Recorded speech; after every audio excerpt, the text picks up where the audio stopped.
Assalamualaikum warahmatullahi wabarakatuh. Hai guys, nama saya Azhara Delvia Padilla. Nah, kali ini saya akan membahas materi pada bab 6, yaitu memperkukuh persatuan dan kesatuan bangsa dalam Negara Kesatuan Republik Indonesia. Nah, pembahasan pertama yang akan kita bahas yaitu makna persatuan dan kesatuan. Konsep persatuan dan kesatuan bangsa. Persatuan berasal dari kata utuh atau tidak terpecah-pecah. Persatuan mengandung makna bersatunya bermacam corak yang beraneka ragam menjadi satu kebulatan utuh dan serasi. Konsep kesatuan yang kita anut meliputi aspek alamiah atau konsep kewilayahan dan aspek sosial yaitu politik, sosial budaya, ekonomi, serta pertahanan dan keamanan. Dan menurut konsep kewilayahannya yaitu wawasan Nusantara. Wawasan Nusantara adalah cara pandang dan sikap bangsa Indonesia mengenai diri serta lingkungannya berdasarkan Pancasila dan Undang-Undang Dasar tahun 1945. Pelaksanaan wawasan Nusantara mengedepankan kesatuan wilayah dan menghargai kebinekaan untuk mencapai tujuan nasional. Perwujudan konsep kesatuan dalam aspek alamiah dan aspek sosial. Perwujudan konsep kesatuan dan aspek alamiah sesuai dengan konsep wawasan Nusantara. Perwujudan konsep kesatuan dalam aspek sosial meliputi politik, ekonomi, sosial budaya, serta pertahanan dan keamanan. Selanjutnya yaitu perwujudan Kepulauan Nusantara sebagai satu kesatuan politik. Seluruh wilayah Indonesia dengan segala isi dan kekayaannya merupakan satu kesatuan wilayah, wadah, ruang hidup, serta menjadi modal dan milik bersama bangsa Indonesia. Indonesia yang terdiri atas berbagai suku dengan berbagai bahasa daerah memeluk dan meyakini agama dan kepercayaan terhadap Tuhan Yang Maha Esa. Secara psikologi, bangsa Indonesia harus merasa satu senasib sepenanggungan, sebangsa dan setanah air, serta memiliki satu tekad dalam mencapai cita-cita bangsa. Pancasila sebagai satu-satunya falsafah serta ideologi bangsa negara yang melandasi, membimbing, dan mengarahkan bangsa menuju tujuan nasional negara.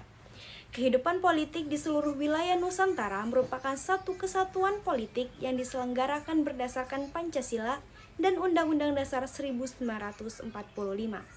Seluruh kepulauan Nusantara merupakan kesatuan hukum yang berarti hanya ada satu hukum yaitu hukum nasional. Bangsa Indonesia hidup berdampingan dengan bangsa lain, ikut menciptakan ketertiban dunia berdasarkan kemerdekaan, perdamaian abadi, dan keadilan sosial melalui politik luar negeri bebas aktif, serta diabdikan oleh kepentingan nasional.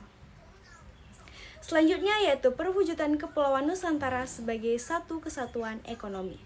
Kekayaan wilayah Nusantara adalah modal dan milik bersama bangsa. Tingkat perkembangan ekonomi harus serasi dan seimbang di seluruh daerah tanpa meninggalkan khas yang dimiliki daerah dalam mengembangkan ekonominya. Kehidupan perekonomian di seluruh wilayah Nusantara merupakan satu kesatuan ekonomi yang diselenggarakan sebagai usaha bersama berdasar asas kekeluargaan dan ditujukan bagi kemakmuran rakyat. Selanjutnya yaitu perwujudan Kepulauan Nusantara sebagai satu kesatuan sosial budaya. Masyarakat Indonesia adalah satu. Kehidupan bangsa merupakan kehidupan yang serasi dengan tingkat kemajuan masyarakat yang sama, merata, dan seimbang, serta keselarasan kehidupan yang sesuai kemajuan bangsa. Bangsa Indonesia pada hakikatnya adalah satu ragam budaya yang ada menggambarkan kekayaan budaya dan landasan pengembangan budaya bangsa seluruhnya, yang hasil-hasilnya dapat dinikmati oleh seluruh bangsa Indonesia. Masuklah kita ke pembahasan yang kedua, kehidupan bernegara dalam konsep Negara Kesatuan Republik Indonesia. Konsep Negara Kesatuan Republik Indonesia menurut Undang-Undang Dasar 1945 pada pasal 1 ayat 1 menyatakan bahwa negara Indonesia ialah negara kesatuan yang berbentuk republik, yang berarti bahwa bentuk negara Indonesia adalah kesatuan dan bentuk pemerintahannya adalah republik. Makna negara Indonesia juga dapat dipandang dari segi kewilayahan. Pada pasal 25 ayat Undang-Undang Dasar 1945 menegaskan bahwa Negara Kesatuan Republik Indonesia adalah sebuah negara kepulauan yang berciri Nusantara dengan wilayah yang batas-batas dan hak-haknya ditetapkan oleh undang-undang. Adapun keunggulan Negara Kesatuan Republik Indonesia ialah yang pertama, jumlah dan potensi penduduknya yang cukup besar. Kedua, memiliki keanekaragaman aspek kehidupan sosial budaya seperti adat istiadat, bahasa, agama, dan kesenian. Ketiga, memiliki konsep wawasan Nusantara yang menyatukan wilayah. Keempat, semangat Sumpah Pemuda. Kelima, memiliki tata krama dan keramah tamahan. Keenam, letak wilayah yang strategis. Ketujuh, memiliki keindahan alam yang luar biasa. Dan serta yang ke-8 yaitu wilayah yang luas dan subur. Masuklah kita ke pembahasan yang ketiga, yaitu faktor pendorong dan penghambat persatuan dan kesatuan bangsa Indonesia. Adapun faktor pendorong persatuan dan kesatuan bangsa Indonesia ialah yang pertama, adanya rasa senasib sepenanggungan karena faktor sejarah. Kedua, adanya ideologi nasional yang tercermin dalam simbol negara Garuda Pancasila dan Bhinneka Tunggal Ika. Ketiga, adanya tekad dan keinginan untuk hidup bersatu.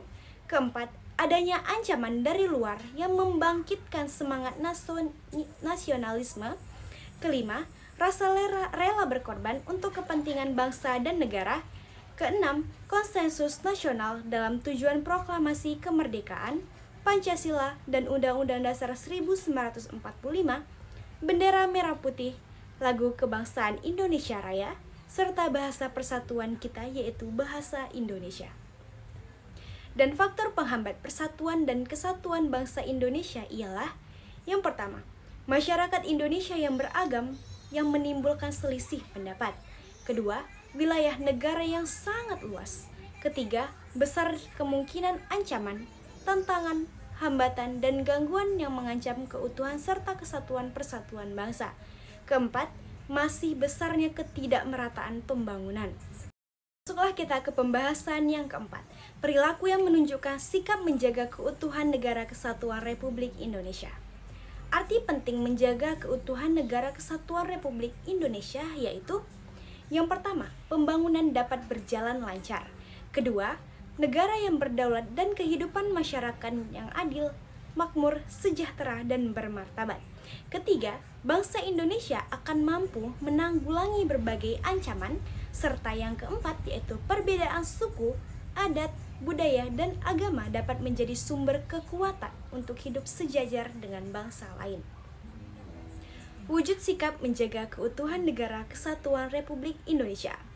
Yang pertama yaitu di lingkungan keluarga, terdiri dari menjaga kerukunan di antara anggota keluarga. Kedua, saling menghormati dan menyayangi anggota keluarga. Ketiga, menghargai pendapat yang berbeda. Serta yang keempat, menjaga nama baik keluarga ketika bergaul dengan orang lain. Selanjutnya yaitu di lingkungan sekolah. Yang pertama, rajin dan sungguh-sungguh dalam belajar. Kedua, menghormati guru. Ketiga, mengikuti upacara bendera dengan hikmat. Keempat, menghargai dan menghormati pendapat teman. Serta yang kelima, tidak membeda-bedakan teman dalam bergaul. Selanjutnya yaitu di lingkungan masyarakat. Yang pertama yaitu tolong-menolong. Kedua, saling menghormati dan menghargai hak orang lain. Ketiga, tidak membeda-bedakan suku, agama, dan ras antar daerah. Dan yang selanjutnya, bersikap adil dan mau bekerja sama dengan orang lain, serta ikut menjaga keamanan wilayahnya masing-masing. Sekian pembahasan saya mengenai materi ini. Mohon maaf bila ada kesalahan kata ataupun pengucapan yang kurang jelas. Saya pamit undur diri. Wassalamualaikum warahmatullahi wabarakatuh.